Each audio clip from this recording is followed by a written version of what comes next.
Since 2003, this is the Sports Source, East Tennessee's #1 sports talk show. Presented by Pipe Wrench, and by Junk Be Gone, and by the Garza Law Firm. With your host, John Pennington. The Sports Source starts now. Good Sunday morning. Welcome into the Junk Be Gone studio for today's edition of the Sports Source. We appreciate you joining us each and every week, year-round. That says a lot about you. That says a lot about our sponsors. That says a lot about the way you take care of our sponsors. So thank you very much. SEC Media Days has come and gone. That sounds odd. Have come and gone? Nope, it has come and gone. So we've got a lot to talk about. There was a few million stories that came out of there. You have guys doing interviews with about 100 different stations and people. So it'll be interesting to say, here's a quote from this guy over here. Well, that's not what he told me. So we'll have plenty of that. But much of this show is going to be based on Tennessee and the way people are seeing Tennessee, how many all-SEC picks they got, what does that say, where were they predicted to finish in the conference. We've got bowl projections that are already out there. And with our live polling that we'll bring up in a second, we want to know what your expectations are for the coming season ahead. So let's get right into our show. First segment today is brought to you by our friends at Junk Be Gone. I've got a Rubbermaid shed in my backyard that has been there since I moved in, 2006. I never used the thing. I think I've opened it twice. I want rid of it. That is a job for Junk Be Gone. Call Junk Be Gone if you've got something in your yard you're just not using anymore that needs to get out of there. It's bigger than something you just want to toss. You need a couple people to carry this thing off. They'll demolish things for you. Sheds, trailers, barns, old boats, you name it. Visit junkbegone.biz to learn more. But not only can they bring a dumpster to your home, you fill it and they take it away, they can send a team out there to carry stuff off and destroy stuff for you. Junkbegone.biz. And I like any company that can destroy things for me. Junk Be Gone. All right. Let's welcome in. Hopefully these guys will keep me from destroying today's show. Right over here, we got Chuck Cavaleris. We got Ryan Callahan. We have Jimmy Himes. We have Vince Ferrara. You'll see when they speak, they get their little names there, tell you exactly where all these guys are from and what they're doing. But we need to get into this thing. Let's take a look at what the media said. They always do the vote. That's always the last thing of the week that comes up. So SEC football championship predictions. Here's what you got overall in terms of first place votes. Georgia, the runaway leader, of course. This might have been a slight surprise, but Alabama. There's been a lot of offseason hype for LSU, but Alabama gets the #2 slot in terms of first place votes. They were second only to Georgia, then LSU. And I'll ask these guys if that might be a product of the Alabama media/fans that take over Media Day. Then you get down there and you got Tennessee with 5 votes. And no, that's not a typo. Showing just how seriously some of the media/fans take this, Vanderbilt tied with Tennessee with 5 first place votes. I can't remember Vanderbilt ever getting first place votes like that. Combined all time. Yeah, exactly. It's just ridiculous. So that's the overall championship. Let's look at it by divisions. It's the last year we'll have divisions in the SEC. You see the first place votes over there on the left column. In the middle column, you've got the record last year. And then on the right, you've got where they finished in the divisions. The one that everybody's looking at, of course, Tennessee. Picked for second in the East. You see the votes that they got, 16. Again, down there at the bottom. Vanderbilt, 8 first-place votes for the division. Okay, so whether or not you want to take any of this stuff seriously or not, there you have it. So let's come back. I want to go ahead and key up the poll for you. Before we discuss all this stuff, I invite you to take part. You can either go to sportsource.tv/polls and vote there, or you can use that QR code, right? It's hard to do that. There you go. There. Right there. Right there. You can use your QR code with the phone, vote right there. Go in there, take part in a poll, and you can watch the little numbers shift as you vote. What surprises me, your options this fall, I expect Tennessee to, A, win the SEC East title, only 7%. There have been a lot of people voting online already. Reach another New Year's Six bowl. That's the winner right now. 56%, 58% say reach another New Year's Day bowl, New Year's Six bowl. And then last, take a small step back, and that's at 38%. You see the numbers already moving there.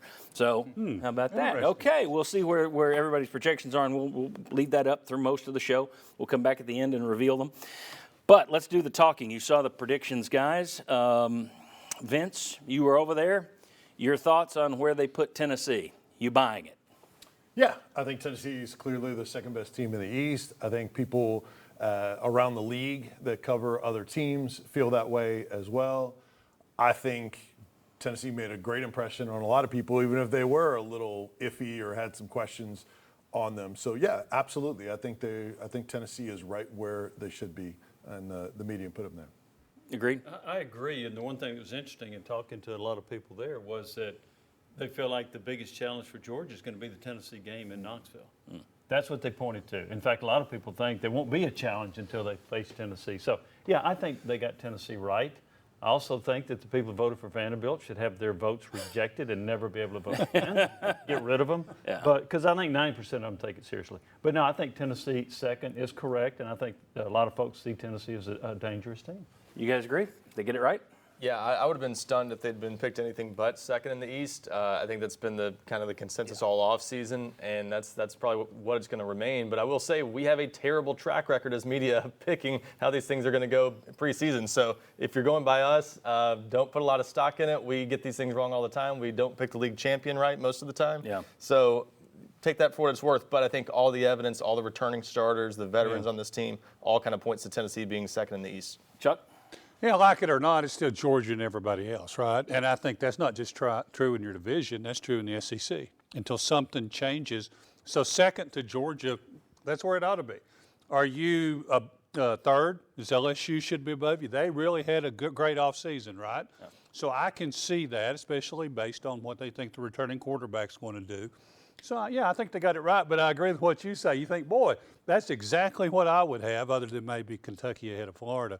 And then when the season's in, you're like, how could we be so wrong? It has gotten a little bit better, and what's really bizarre is this is only the second time ever that Georgia has been predicted to win the SEC in the preseason by the media. 2004 was the only time, because there's been a whole bunch of Alabama and a few other. Right.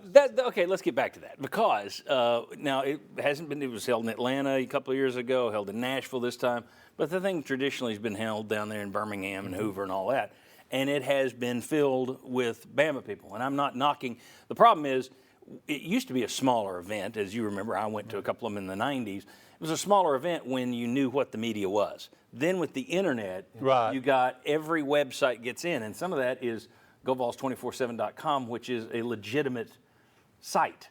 Then you have Joe's Gamecock site, which is GoDogs.com and stuff. It's like, yeah, I think that's more of a fan thing there. I don't know how honest these guys are going to be. And Alabama people packed it. Do you think that's why Alabama finished ahead of LSU there? Because there were more Bama people than LSU people? Do you think if they'd held that in Baton Rouge, would it have been opposite? Or do you think Alabama, there's been a lot of people questioning Alabama this year. All right. Do you feel this was an appropriate answer or appropriate poll projection for them, second to Georgia? Or do you think that may have been just who was voting? That's a good question. It probably was some of who was voting, but I know that I talked to several people that said Nick Saban's got him right where he wants him.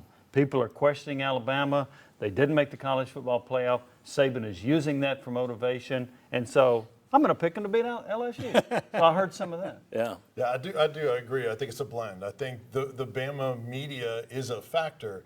And look, they still traveled there. It wasn't in their backyard, but they've still been credentialed. Well, that's what I mean, yeah. Mm-hmm. Right. So that's why I thought that Alabama would edge out LSU, even though nationally there's been a lot of hype and everything for LSU. But I think part of it is also, hey, yeah, we've seen this before where you doubt Alabama and then they bounce back. See, that's where I am. I've seen enough of this Alabama thing that every time people start shoveling dirt on Saban, they come back. His players, he was downplaying the expectations. He's saying expectations just a way to create anger later in the year. But his players were ticked off. His players sounded ticked off to be getting all the people. They know that people are picking LSU out in the nation and that kind of thing. I understand the holes at Alabama, but I also would agree with putting them ahead of LSU right now. LSU to me seems like that trendy pick that people, I want to do something different this year, so I'm going LSU. I'm not surprised, but I just that's my take. I am a little surprised that it was as big a number as it was. I expected Yes. more. I've heard Yes. so much hype about LSU. I expected LSU to be ahead of Alabama there. I'm the same with you, and I do think a small part of it might be the Alabama media contingent down there, but I think a large part of it is I looked at the All-SEC ballot. Alabama players at almost every position. Right. We'll I get to think I think the big thing is Alabama is perceived as being loaded everywhere but quarterback. And that's the problem. It's hard to ignore quarterback, but if you can get past that or you think Alabama figures it out, they're going to be really good. And Alabama you're being also hosts too that. kind to the Alabama media. It's actually the Alabama gang, is what I call it.